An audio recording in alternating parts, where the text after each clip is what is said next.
धामी लेंगे सीएम पद की शपथ। उत्तराखंड के 11वें मुख्यमंत्री होंगे पुष्कर सिंह धामी। विवाद की खबरों को पार्टी ने किया खारिज। उत्तराखंड के नए सीएम पुष्कर सिंह धामी ने शपथ ग्रहण समारोह से पहले उत्तराखंड के पूर्व मुख्यमंत्री तीरथ रावत और त्रिवेंद्र सिंह रावत से शिष्टाचार की मुलाकात की। पुष्कर धामी को उत्तराखंड बीजेपी विधायक दल का नेता चुना गया था। उत्तराखंड में नए सीएम पद पर विवाद की खबरों को बीजेपी ने किया खारिज। कैबिनेट मंत्री बंशीधर भगत और धड़ सिंह रावत ने कहा, कहीं कोई विधायक नाराज नहीं है, ये महज एक अफवाह है। सभी मजबूती के साथ सरकार के साथ खड़े हैं।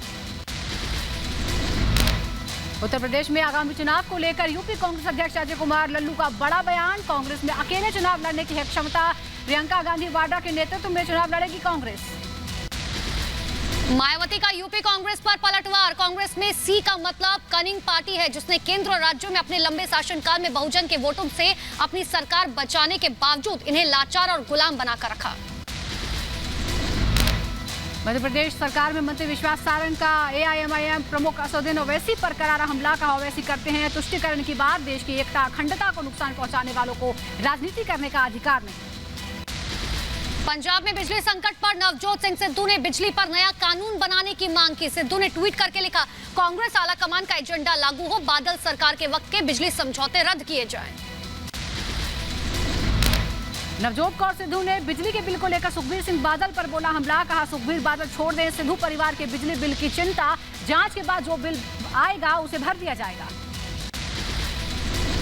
पंजाब में बिजली की आपूर्ति को लेकर कैप्टन अमरिंदर सिंह ने Punjab state power corporation limited को निर्देश दिए, किसानों को 8 घंटे बिना बाधा दी जाए बिजली की सप्लाई। पंजाब के पठानकोट में बीएसएफ ने पकड़ा संदिग्ध बलून। घोड़ेनुमा संदिग्ध बलून को बीएसएफ ने गिराया। पाकिस्तान की तरफ से आया था बलून। जम्मू कश्मीर के सांबा में एक बार फिर से दिखा संदिग्ध ड्रोन दिखने वाली जगह पर सेना के कई प्रतिष्ठान हैं मौजूद। शनिवार रात करीब 8:30 बजे इलाके में लगभग देखा गया था ये ड्रोन। जम्मू कश्मीर में ड्रोन की बढ़ती गतिविधियों के मद्देनजर श्रीनगर में ड्रोन बेचने पर लगाया गया प्रतिबंध। इससे पहले राजौरी में भी लगाई गई थी ड्रोन बिक्री और इस्तेमाल पर पाबंदी। रिपब्लिक नेटवर्क से एक्सक्लूसिव बातचीत में उत्तर प्रदेश के सीएम योगी आदित्यनाथ ने धर्मांतरण के मुद्दे पर किए चौंकाने वाले खुलासे। कहा, मुक बधिर बच्चों पर धर्मांतरण कर सुसाइड बॉम्बर बनाने की थी साजिश। जांच के लिए लगाई गई है 500 लोगों की टीम। षड्यंत्र का पर्दाफाश मुहूर्त देखकर नहीं किया जाता। षड्यंत्रों का पर्दाफाश मुहूर्त देख करके नहीं होता है। जब कोई भी षड्यंत्र सामने आता है उसका पर्दाफाश उसी समय किया जाना चाहिए। सीएम योगी ने आगामी विधानसभा चुनाव में फिर प्रचंड बहुमत का किया दावा। कहा, बीजेपी 2022 में 300 से ज्यादा सीटें जीतकर बनाएगी सरकार। 2019 की ही तरह 2022 में फिर विपक्ष रहेगा फेल। यूपी की जनता बहकावे में नहीं आई। 2022 आदरणीय प्रधानमंत्री जी का नेतृत्व, उनका मार्गदर्शन, भारतीय जनता पार्टी पूर्ण बहुमत के साथ, प्रचंड बहुमत के साथ सरकार बनाएगी। राम मंदिर के मुद्दे पर सीएम योगी आदित्यनाथ ने खुलकर दिया सवालों का जवाब। कहा, कुछ लोग राम मंदिर निर्माण से खुश नहीं हैं। जमीन खरीद में नहीं हुआ कोई भी घोटाला। मार्केट रेट से कम दाम में खरीदी गई जमीन। सैकड़ों वर्षों का विवाद का पटाक्षेप हुआ और आज भव्य मंदिर निर्माण की कार्रवाई जब आगे बढ़ी तो ये वही लोग हैं जिन लोगों को अच्छा नहीं लगा। यूपी में बीजेपी की जीत के दावे पर सुहेलदेव भारतीय समाज पार्टी के अध्यक्ष ओपी राजभर का पलटवार। कहा, बीजेपी ने योगी को चेहरा बनाकर चुनाव लड़ा तो बीजेपी को होगा बड़ा नुकसान। बीजेपी को पंचायत चुनाव में जनता ने नकारा।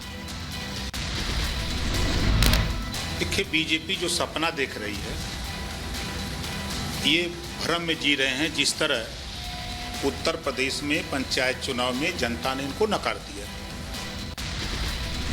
जबरन धर्मांतरण पर सीएम योगी आदित्यनाथ के बयान का मध्य प्रदेश के मंत्री विश्वास सारंग ने किया समर्थन। कहा, बीजेपी चुनाव को देखकर कोई भी कानून लागू नहीं करती। जिन राज्यों में बीजेपी की सरकार है वहां जबरन धर्मांतरण पर लगातार कार्रवाई की जा रही है।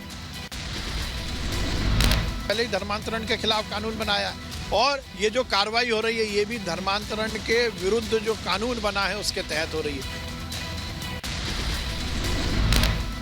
यूपी कांग्रेस के प्रवक्ता अंशु अवस्थी ने साधा योगी सरकार पर निशाना। कहा, अपराध बेरोजगारी जैसे असल मुद्दों से ध्यान भटका रही है सरकार, लेकिन जनता करेगी असल मुद्दों और चैलेंज का सवाल। भारतीय जनता पार्टी का राहुल गांधी पर करारा हमला। अमित मालवीय ने लिखा, देश की जनता ने राहुल को खारिज किया। 2024 के चुनावों में राहुल गांधी का स्वागत है। बिहार के हाजीपुर में कल चिराग दिखाएंगे ताकत, चाचा के बगावत के खिलाफ निकालेंगे आशीर्वाद यात्रा। हाजीपुर चाचा पशुपति पारस का संसदीय क्षेत्र। कांग्रेस ने सभी सीनियर नेताओं के साथ साथ जिला स्तर के नेताओं को परिसीमन कमेटी की बैठक में हिस्सा लेने का निर्देश दिया। 6 से 9 जुलाई के बीच होनी है परिसीमन कमेटी की बैठक। कांग्रेस ने फ्रांस में रफाल डील की जांच को लेकर सरकार को फिर घेरा। पवन खेड़ा ने कहा, फ्रांस में डील की जांच शुरू हुई, सरकार चुप क्यों है। लोनी बुजुर्ग पिटाई मामले में गाजियाबाद पुलिस ने 5 लोगों को भेजा समन। पूछताछ के दौरान गाजियाबाद पुलिस के सामने पेश नहीं हुए थे सभी 5 लोग। ट्विटर के अधिकारी को भी पुलिस ने भेजा नोटिस। तिहाड़ जेल में बंद पहलवान सुशील कुमार ने टीवी की मांग की। पहलवान सुशील को कुछ दिन पहले ही तिहाड़ जेल में किया गया है शिफ्ट। छत्रसाल स्टेडियम में पहलवान सागर हत्या मामले में है आरोपी। अवैध निर्माण के खिलाफ एक्शन में सीएम योगी आदित्यनाथ। लखनऊ में बीएसपी के पूर्व सांसद दाऊद अहमद की अवैध इमारत गिराई गई। 100 करोड़ की बहुमंजिला इमारत जमींदोज। भारतीय सेना प्रमुख जनरल एमएम रणवणे 5 जुलाई से 8 जुलाई तक यूके और इटली के दौरे पर रहेंगे। 4 दिवसीय यात्रा के दौरान रक्षा सहयोग बढ़ाना रहेगा लक्ष्य। दिल्ली के मुख्यमंत्री अरविंद केजरीवाल ने डॉक्टर्स को भारत रत्न देने की मांग की है। ट्वीट कर लिखा, कोरोना काल में शहीद हुए डॉक्टर्स के लिए भारत रत्न होगा सच्ची श्रद्धांजलि।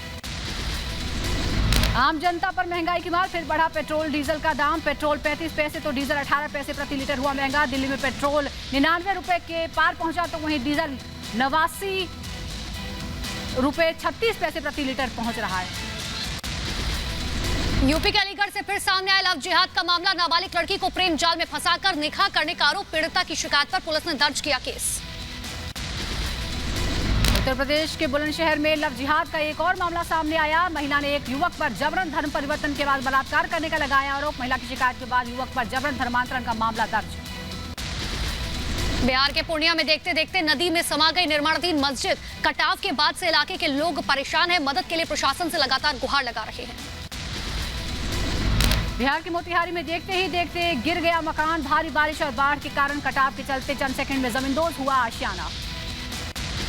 बिहार के कई इलाकों में उफान पर नदियां। मोतिहारी में भारी बारिश के चलते बाढ़ जैसे हालात बने। निचले इलाकों में भरा पानी। बिहार के दरभंगा में स्वास्थ्य केंद्र देखते ही देखते नदी में समाया। 2 दिनों से हो रही बारिश के बाद कमला बालन नदी का दिखा रौद्र रूप। गांव और स्कूलों में घुसा बाढ़ का पानी। हिमाचल प्रदेश के बिलासपुर पहुंचे बीजेपी अध्यक्ष जेपी नड्डा। मुख्यमंत्री जयराम ठाकुर ने जेपी नड्डा का किया स्वागत। जेपी नड्डा ने पार्टी कार्यकर्ताओं से की मुलाकात। यूपी के पूर्व सीएम कल्याण सिंह का हालचाल जाने लखनऊ के डॉक्टर राम मनोहर लोहिया अस्पताल पहुंचे सीएम योगी आदित्यनाथ। कल्याण सिंह को देर रात अस्पताल में कराया गया था भर्ती। स्वामी विवेकानंद की पुण्यतिथि पर गृह मंत्री अमित शाह ने किया याद। ट्वीट कर लिखा, स्वामी विवेकानंद जी सिर्फ एक व्यक्ति नहीं बल्कि एक अमर विचार और समृद्ध जीवन शैली है। उन्होंने युवाओं में नई चेतना जगाकर सशक्त भारत में निर्माण में अपना योगदान दिया। केंद्रीय मंत्री जितेंद्र सिंह ने की स्वास्थ्यकर्मियों की तारीफ। कहा, स्वास्थ्यकर्मियों के ऋणी हैं हम, जो ये सुनिश्चित कर रहे हैं कि देश के दुर्गम इलाकों में भी लोगों को टीका लगे। यूपी के सीएम योगी आदित्यनाथ पूर्वांचल एक्सप्रेसवे पर पौधारोपण महाअभियान में लेंगे हिस्सा। वृहद वृक्षारोपण 2021 के तहत लगाए जा रहे लाखों पौधे। उत्तर प्रदेश की राज्यपाल आनंदीबेन पटेल ने झांसी में किया पौधारोपण। इस दौरान आनंदीबेन ने लोगों से पेड़ लगाने की अपील की। यूपी में मिशन 30 करोड़ के तहत सरकार एक दिन में 25 करोड़ पौधे लगाने का रख रही है लक्ष्य। दिल्ली के उप मुख्यमंत्री मनीष सिसोदिया ने पड़पड़गंज के रिट्रीट अपार्टमेंट के पास मोहल्ला क्लिनिक का किया उद्घाटन। इस दौरान स्वास्थ्य मंत्री सत्येंद्र जैन मौजूद रहे। मनीष सिसोदिया ने कहा, मोहल्ला क्लिनिक से सभी लोगों को होगा फायदा। बिहार में अफसरशाही वाले बयान पर भीड़ मंत्री मदन साहनी बोले, जीवेश अपनी सीमा में रहे, हम राजनीतिक प्राणी हैं, कोई दलाल नहीं। दिल्ली अनलॉक 6 में केजरीवाल सरकार ने थोड़ी सी राहत दी। स्पोर्ट्स कॉम्प्लेक्स और स्टेडियम को बिना दर्शकों के खोलने की इजाजत। सिनेमा घर और मल्टीप्लेक्स फिलहाल बंद रहेंगे। दिल्ली में स्कूल, कॉलेज और कोचिंग सेंटर फिलहाल बंद रहेंगे। Swimming pool, spa centre, water park और ऑडिटोरियम पर पाबंदी जारी रहेगी। WHO ने कोरोना के डेल्टा वेरिएंट से दुनिया को सावधान रहने की दी चेतावनी। WHO ने कहा, डेल्टा लगातार बदल रहा है अपना रूप। जिन देशों में हुआ कम वैक्सीनेशन, वहां फिर अस्पतालों में बढ़ने लगी है कोरोना मरीजों की संख्या। केंद्र शासित प्रदेश दमन और दीव में 100% हुआ कोरोना टीकाकरण। सभी लोगों ने ली कोरोना की वैक्सीन की पहली डोज। देश में कोरोना मामलों में आई गिरावट। 24 घंटे में 43,000 से अधिक कोरोना के नए केस दर्ज किए गए। एक दिन में कोरोना से 955 संक्रमितों ने दम तोड़ा। भारत में अब तक 4 लाख से अधिक लोगों की कोरोना से मौत। भारत में कोरोना पॉजिटिविटी रेट 2% के नीचे पहुंचा। देश में 1.59% हुई संक्रमण दर। रिकवरी रेट बढ़कर 97% के पार पहुंचा। देश में अब तक 35 करोड़ 12 लाख से अधिक लोगों को लगाया गया है कोरोना का टीका। बीते दिन 63,87,000 लोगों ने ली कोरोना वैक्सीन की डोज। केरल में वीकेंड लॉकडाउन के दौरान तिरुवनंतपुरम में दुकानें बंद रही। सड़कों पर पसरा रहा सन्नाटा। बेहद कम संख्या में सड़कों पर नजर आए लोग और गाड़ियां।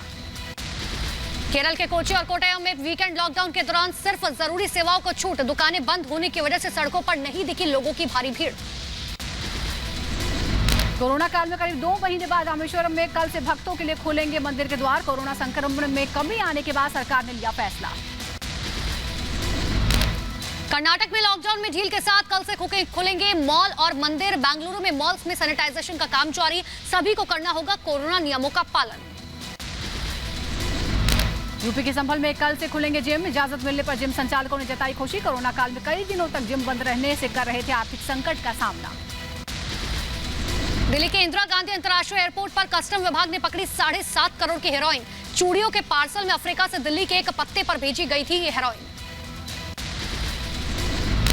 भोपाल में अस्पताल की लापरवाही की वजह से गई मरीज की जान। 3 घंटे तक इंतजार के बावजूद अस्पताल में नहीं मिला बिस्तर। परिवार ने लगाया अस्पताल पर लापरवाही का आरोप। मध्य प्रदेश के धार में 2 युवतियों की लोगों ने की बेरहमी से पिटाई। आपसी विवाद बताई जा रही मारपीट की वजह। पुलिस ने 7 आरोपियों को गिरफ्तार किया। सोशल मीडिया पर महिलाओं की पिटाई का वीडियो भी वायरल। ग्रेटर नोएडा में 3 दिनों से गुल है बिजली। गर्मी से लोगों का हाल बेहाल। आज बिजली सब स्टेशन पर लोगों ने किया जमकर हंगामा। दादरी थाना क्षेत्र के चिटहेरा बिजली घर का मामला। यूपी के फिरोजाबाद से मरीजों की जान के साथ खिलवाड़ की तस्वीर आई सामने। टुंडला में मोबाइल के टॉर्च की रोशनी में मरीज का इलाज कर रहे सरकारी अस्पताल के डॉक्टर्स। यूपी के संभल में मकान पर जबरन कब्जे की कोशिश को लेकर लोगों ने किया चक्का जाम। लोगों ने पुलिस पर आरोपियों के साथ मिले होने का लगाया आरोप। बिहार के मुजफ्फरपुर में कार सवार शख्स ने वीडियो कॉल कर खुद को मारी गोली। गंभीर हालत में भेजा गया अस्पताल। मनियारी टोल प्लाजा के नेशनल हाईवे 28 की घटना। महाराष्ट्र के पालघर की केमिकल फैक्ट्री में ब्लास्ट। 5 से ज्यादा मजदूर जख्मी। सभी घायलों को अस्पताल में कराया गया भर्ती। सभी की हालत गंभीर। मध्य प्रदेश के ग्वालियर में क्राइम ब्रांच ने 60 लाख की लूट के आरोप में 4 पुलिस वालों को किया गिरफ्तार। एक पुलिसकर्मी अभी फरार। पुलिस ने आरोपियों के पास से 27 लाख रुपए बरामद किए। पुलिस वालों ने ट्रेन में व्यापारियों से लूटा था 60 लाख रुपए। उत्तर प्रदेश के गोंडा में रेल हादसा। सुभापुर रेलवे स्टेशन के पास मालगाड़ी के डिब्बे पटरी से उतरे। हादसे के कारण कई ट्रेनों का संचालन प्रभावित। ट्रैक को क्लियर करवा लिया गया है और ट्रेनों का परिचालन शुरू हो गया है। त्रिपुरा के खोवाई जिले में मॉब लिंचिंग के मामले में पुलिस ने बरामद किया एक और शव। पुलिस ने अब तक कुल 4 शव बरामद किए। पशु चोरी के शक में ग्रामीणों पर हत्या करने का आरोप।